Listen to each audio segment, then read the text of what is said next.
और तरह तरह के त्योहारों पर लोग जाते थे संतों महात्माओं के पास में, सत्संग को सुनते रहते थे।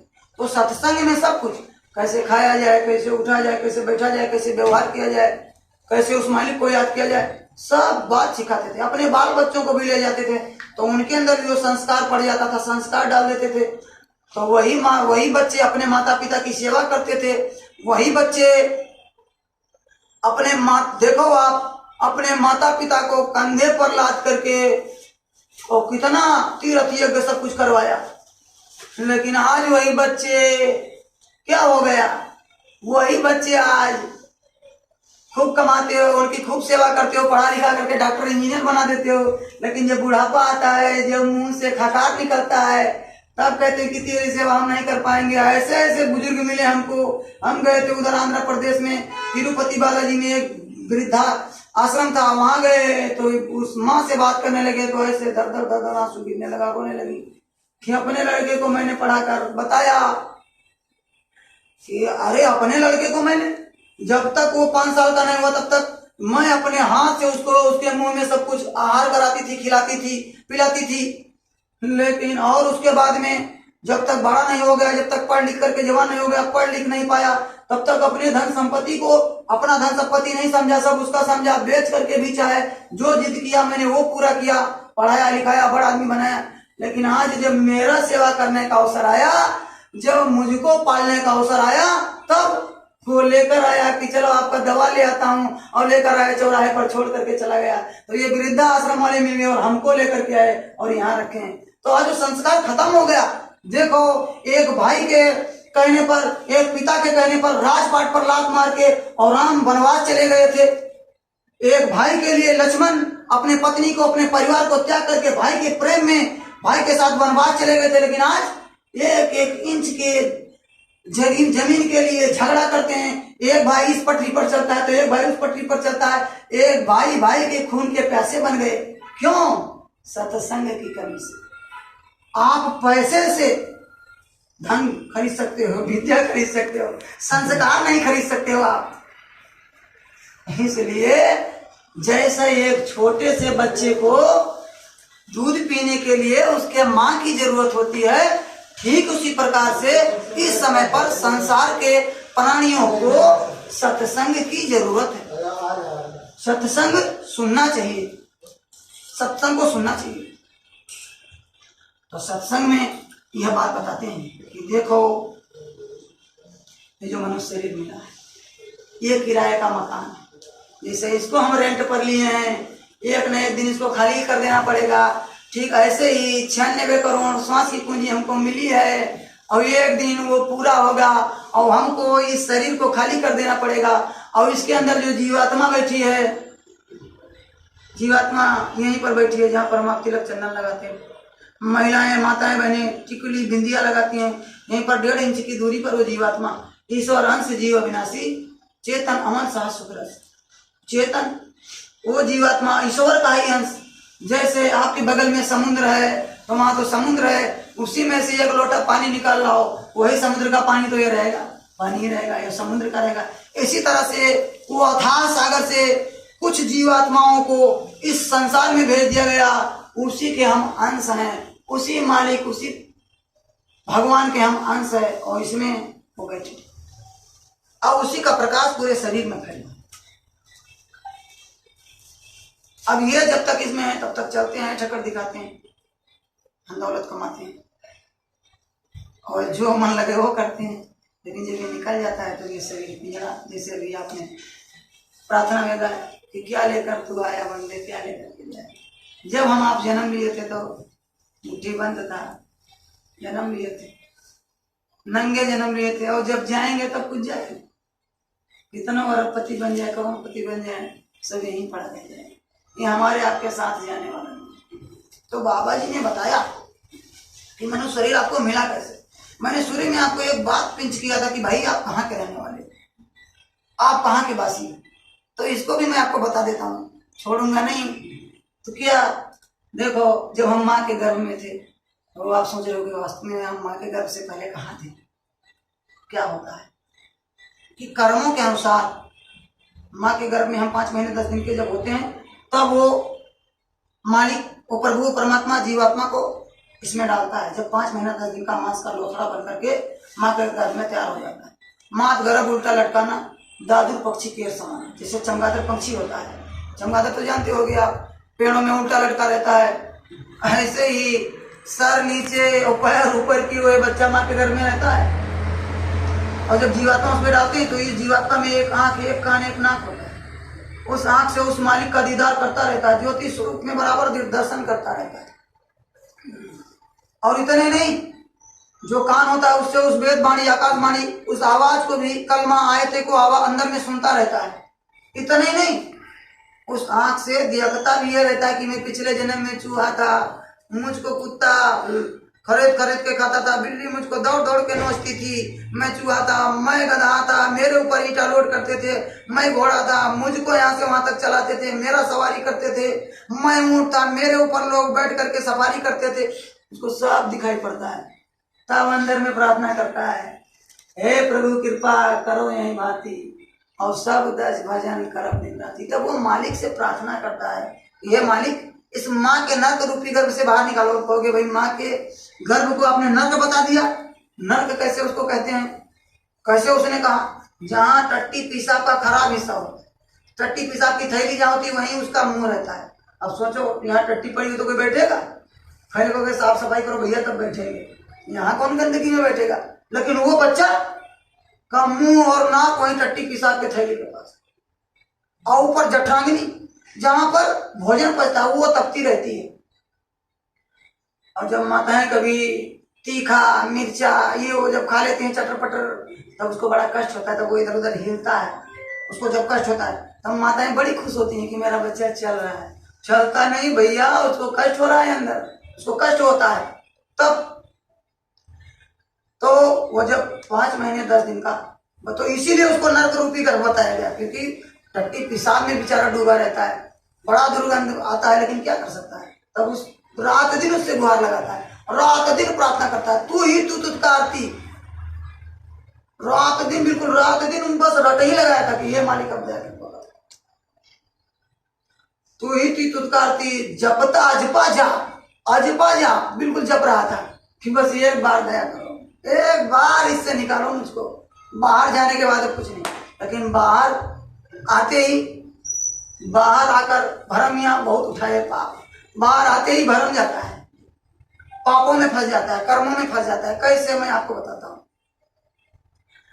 जब बाहर आता है तो इस पर पर्दा पड़ जाता है। जैसे ऊपर से बरसात जब होता है तो आकाश से जब बूंदें चलती हैं तो बिल्कुल निर्मल रहती हैं, ये फिल्टर पानी से भी वो शुद्ध और निर्मल रहती हैं। वो जब ऊपर से पानी आकाश से चलता है, बाष्पीकरण विधि से उधर जाता है तो वो बिल्कुल शुद्ध रहता है। लेकिन जैसे नीचे पहुंचता है तो कहते हैं बूंद गिरा भा ढाबर पानी, जिन जीव माया लिखता है। बूंद गिरते ही वो पानी ढाबर हो जाता है। ऐसे ही जीव जैसे बाहर आता है उसके ऊपर माया का छाया हो जाता है, वो माया उसमें लग जाता है, और ये पर्दा इस पर पड़ जाता है। आंखों से, अंदर की आंखों से देखना बंद, अंदर के कानों से सुनना बंद, वो स्मेल लेना बंद। तभी वो बच्चा जब जन्म लेता है तो रोता ही है। अभी तक अब लोगों को क्या पता कि क्यों रोता है बच्चा। ये तो बाहर की ये हवा जो लगती है ये एकदम उसको तीखी, एकदम सुई की तरह से चुभती है, और दूसरा वो बंद हो जाता है। अंदर में उसका दर्शन कर रहा था, उसकी आवाज को सुन रहा था। तो आप अगर गौर से देखे होगे तो जब बच्चा रोता है तो क्या करते हैं बहुत लोग, पहले के जमाने में जब दिया चिराग होता था तो चिराग दिखाते थे, नहीं तो इस समय पर बल्ब पे उजियाला दिखाते हैं।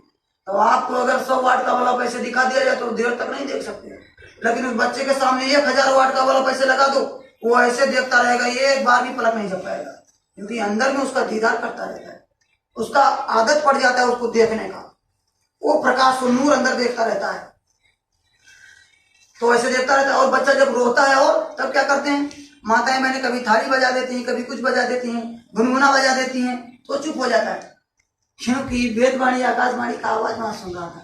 तो यहाँ नकली में उसको फंसा देते हैं, वहां से भी था ऐसे ही फंस जाता है। इसके बाद जब लड़का 5 साल का, लड़की 7 साल की होती है तो 2 दूत यहाँ पर बैठा देते हैं, एक इधर एक इधर, एक अच्छा लिखता है एक बुरा, दाहिने कंधे पर अच्छा लिखने वाला, बाएं कंधे पर बुरा, जो आप करोगे लिखता रहेगा। परम स्वतंत्र न सिर पर कोई, और भाव है मने करो तुम सोई। आपको परम स्वतंत्र बना देगा, आप कुछ भी करो।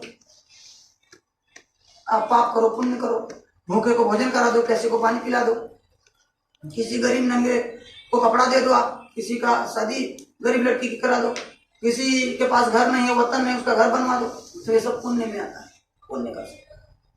बताया गया ये मनुष्य शरीर एक चौराहा है, आप चौराहे पर खड़े हो, आप अब चौराहे का मतलब 4 रास्ता, इसमें से 4 रास्ता गए हैं, आप जिधर चाहो उधर चले जाओ। एक तो गया है कि आप अपनी जिंदगी से तंग आकर के अगर आत्महत्या कर लिया, बाबा जी ने बताया कि आत्महत्या नहीं करना चाहिए, सबसे बड़ा पाप है आत्महत्या। आत्महत्या कभी नहीं करना चाहिए, कभी भी नहीं करना चाहिए आत्महत्या, किसी भी परिस्थिति में नहीं करना चाहिए। तो अगर आत्महत्या कर लिया तो प्रेत योनि में चले जाओ, उसका प्रेतों का मुंह बाल से भी पतला, एक बाल होता है इससे भी पतला मुंह, और फिर तालाब से भी बड़ा होता है। हाँ, वो जब लग जाते हैं तो खूब परेशान करते हैं, चिल्लवा लेते हैं, तो ऐसे बना देंगे, उनका पेट भरता नहीं, इसलिए रात दिन वो परेशान करते रहते हैं, उनका पेट नहीं भरता है, तो भूत प्रेत योनि में चले जाओगे। अब दूसरा रास्ता जो है वो गया है, अगर आपने पाप किया, किसी को मार दिया, काट दिया, किसी को सता दिया, किसी को गाली दे दिया, किसी का घर जला दिया, किसी का मकान जला दिया, किसी के साथ व्यभिचार कर दिया, झूठ बोल दिया, धोखा दे दिया, बेईमानी कर लिया, ये सब पापों में आता है। तो अगर आपने पाप कर लिया, तो अगर पाप कर लिया तो वो यमराज, यमदूत यमराज के दरबार में ले जाएगा, वहां ना चलेगा बहाना किसी का, वहां किसी का बहाना नहीं चलता है। तो ये मैं आपको बताता हूँ, हो जाएगा तब क्या करेगा। और अगर आपने पुण्य किया है, पुण्य में क्या आता है, जो अभी हमने बताया था कि आपने किसी का सहयोग कर दिया, खिला दिया, पिला दिया, और किसी का सहयोग कर दिया, दान पुण्य कर दिया, ये सब आपका पुण्य में आता है। तो ये पुण्य अगर आपका बन गया तो आपको स्वर्ग में डाल देंगे, जाओ स्वर्ग में आनंद भोगो। और अगर आपने, अब ये 3 रास्ता होगा, एक अगर आपने आत्महत्या किया तो प्रेत योनि में, दूसरा अगर आपने पुण्य किया तो स्वर्ग में, तीसरा अगर आपने पाप किया तो नरकों में। नरकों की व्याख्या भी मैं आपको थोड़ा सा बताऊंगा अभी। और चौथा रास्ता जो है वो, अगर आपने किसी समर्थ सतगुरु का तलाश कर लिया, खोज लिया, और उससे रास्ता लेकर के, उस मालिक से जहां से हम आए हैं, जहां हमारा घर है, जहां जाने के बाद, जहां पहुंचने के बाद ना जन्म होता है ना मृत्यु होता है, ना वहां कोई जन्मता है ना मरता है, ना वहां सूरज निकलता है ना डूबता है, ना दिन होता है ना रात होता है, वहां अमृत की बरसात होती है, आनंद के सागर में गोते लगाते हैं, मालिक के चरणों में पड़े रहते हैं, वहां ना कोई स्त्री होता है ना कोई पुरुष होता है, सब निर्मल जीवात्माएं होती हैं। लेकिन उसी को मुक्ति और मोक्ष कहते हैं, उसी को भवसागर पार होना कहते हैं। तो वो कब होगा, जब कोई सच्चा समर्थ महापुरुष का खोज करके, उससे रास्ता लेकर के, उसके बताए हुए रास्ते पर चलोगे तब। तो ये 4 रास्ते हैं। अब मैं इसमें बयान करता हूँ एक थोड़ा सा मैं इस पर चर्चा करता हूँ। पहला आपको मैंने बता दिया, उसमें ज्यादा चर्चा करने की जरूरत नहीं है। अब दूसरा मैं आपको थोड़ा सा बता देता हूँ कि अगर आपने पुण्य किया है तो आपको सीधा स्वर्ग भेज देंगे, लेकिन पुण्य छड़े मृत्यु लोके, पुण्य खत्म हो जाएगा, आपको फिर यही जन्म दे देंगे। आपने बहुत बढ़िया पुण्य किया है, बहुत ज्यादा पुण्य किया है, तो वहां भी आपको राजा, वहां भी आपको बना देते हैं देवी देवता भी बना देते हैं। और फिर जैसे पुण्य खत्म होगा बस इधर भेज देंगे, तो कोई राजा महाराजा बना देंगे, कोई बड़ा सेठ साहूकार बना देंगे आपको, वहां सुख भोगो और इस सुख को भोग लो। और अगर फिर आपने पुण्य किया तो फिर वहां स्वर्ग में, फिर अगर पाप किया तो फिर अलग भेजेंगे, और उसका फिर अलग विधान हो जाएगा। मतलब पुण्य खत्म हुआ तो फिर वहां नहीं रखेंगे, फिर आपको यहीं भेजेंगे। तो ये क्या बताया गया, पुण्य और पाप ये दोनों बेड़ी, पुण्य पाप यह दोनों बेड़ी, एक लोहे की दूजी सोने की। मतलब लोहे की बेड़ी क्या है, लोहे की बेड़ी है पाप, और सोने की बेड़ी क्या है, पुण्य। पुण्य किया तो सोना का, अब बेड़ी तो बेड़ी होता है, चाहे सोने का लगा दिया जाए का है, चाहे लोहे का लगा दिया जाए, तो वहां डाल देते हैं। अब पाप करोगे तब, तो पाप क्या, पाप कैसे होता है, पाप तमाम ऐसे लोग होते हैं जो जवानी के स्वाद के लिए दूसरे को मार दिया, काट दिया, और उसके मुर्दे मिट्टी को अपने शरीर में रख लिया। हमारे घर में कोई मरता है, हम उसको ले जाते हैं शमशान घाट में जलाते हैं, क्रियाकर्म करते हैं, 13वीं मनाते हैं, 16वीं मनाते हैं, सब मनाते हैं, उसमें उसका काम काज भंडारा करते हैं। लेकिन एक वो पंछी मर गया, या उसको मार दिया, मान लो मुर्गा मर गया, मुर्गा को मार दिया जाए, तो अरे भाई मरने के बाद या मारने के बाद मुर्दा ही तो हुआ। जैसे ये शरीर मुर्दा, हमारे घर में कोई मर जाए तो उस मुर्दा को क्या करते हैं, उठा करके लाते हैं, नमक मिर्चा लगा करके भून करके लोग खा जाते हैं। तो बाबा जी ने कहा कि इसको मरघट कब्रिस्तान इसको मत बनाओ, इसको मरघट और कब्रिस्तान मत बनाओ पेट को, बाबा जी ने कहा। और मांस मनुष्य का भोजन नहीं, क्यों, थोड़ा सा और बता देता हूँ। जो देखो मांसाहारी जानवर होते हैं उनके नख तीखे होते हैं, नह तीखे होते हैं, दांत तीखे होते हैं, जबड़ा उनका नहीं होता है। और जो मांसाहारी जानवर पैदा लेते हैं उनका आंख तुरंत नहीं खुलता है, उनकी आंखें गोल होती हैं, रात को उनकी आंखें चमकती हैं, वो तुरंत चलने फिरने लगते हैं। ये बात आप समझ लो। और उनका ऐसे सिर सीधा नहीं हो सकता, वो ऐसे नहीं घुमा सकते। ये मांसाहारी जानवरों का पहचान है। और जो शाकाहारी होते हैं और मांसाहारी ऐसे चाट चाट के पानी पीते हैं, पानी को, जैसे कुत्ता और बिल्ली, आप देख लो, ये मांसाहारी जानवर हैं। और शाकाहारी कौन होते हैं, ना चौड़ा, दांत चौड़ा, और इनका ये जब जन्म लेते हैं तो इनकी आंख जन्मते वक्त खुल जाती है, इनकी आंख थोड़ी सी लंबी होती है, पानी खींच करके पीते हैं। ये सब इनका जबड़ा होता है, ऊपर घुमा सकते हैं, इधर ऐसे कर सकते हैं, ये सब। तो ये आसमान को देख सकते हैं, वो नहीं देख सकते। तो ये क्या है, ये शाकाहारी प्राणी का पहचान है, हम लोग शाकाहारी हैं। और दूसरी बात ये बदला भी देना पड़ता है। कहता है जो गल काटे और का अपना रहे कटा है, स्वामी हर दरबार में, बदला कहीं न जाए। जो दूसरे को मारेगा, काटेगा, सताएगा, उसको वो भी मारा जाएगा। अगर मुर्गी को मारा तो आपको भी मुर्गी बन करके और फिर अपने को कटवाना पड़ेगा। कैसे, मैं आपको बता देता हूँ एकदम फैक्ट उदाहरण। जैसे श्री राम जी, भगवान श्री राम ने बाली को मारा था, बाली को पेड़ के ओट में खड़े होकर के मारा था। अब भगवान श्री राम मारे थे तो जब त्रेता के बाद द्वापर लगा तो वही कृष्ण बन करके अवतरित हुए, और जो बाली थे वो शिकारी बहेलिया बन करके जन्म लिया। तो क्या हुआ कि जब कंस का वध हो गया, महाभारत खत्म हो गई, तो एक दिन कदम के पेड़ के नीचे भगवान श्री कृष्ण लेटे हुए थे। तो उनके तलवे में, यहाँ तलवे में अष्टपदम का निशान था, पैर के तलवे में अष्टपदम का निशान था। तो ऐसे करके लेटे हुए थे, तो ये अष्टपदम का निशान चमक रहा। दूर से देखा उसने, किसने देखा, बहेलिया ने, शिकारी ने देखा कि हिरण की आंख चमक रही, वहीं से तीर चला दिया और आ करके भगवान श्री कृष्ण के पैरों में लग गया। अब वो कराने लगे, चिल्लाने लगे। बहेलिया दौड़ करके आया, कहा मेरा शिकार गिर गया। लेकिन जब नजदीक में पहुंचा तब देखता कि भगवान श्री कृष्ण को लग गया। माफी मांगने लगता है, कान पकड़ता है, हे भगवान मुझसे गलती हो गई, मुझको माफ कर दो, मैं तो हिरण समझ करके मारा था। लेकिन तब भगवान श्री कृष्ण क्या कहते हैं कि माफी मांगने की जरूरत नहीं, मैं पिछले जन्म में राम था, आप बाली थे, मैं इस बार कृष्ण हूं, इस बार तुम बहेलिया हो। मैंने तुमको मारा था, तुमने मुझको मार दिया, हमारा आपका बदला बराबर हो गया। तो जब भगवान श्री राम को बदला देना पड़ा तो बोलो हम लोगों को बदला देना पड़ेगा कि नहीं देना पड़ेगा? देना पड़ेगा। लिखा है शास्त्रों में, तिल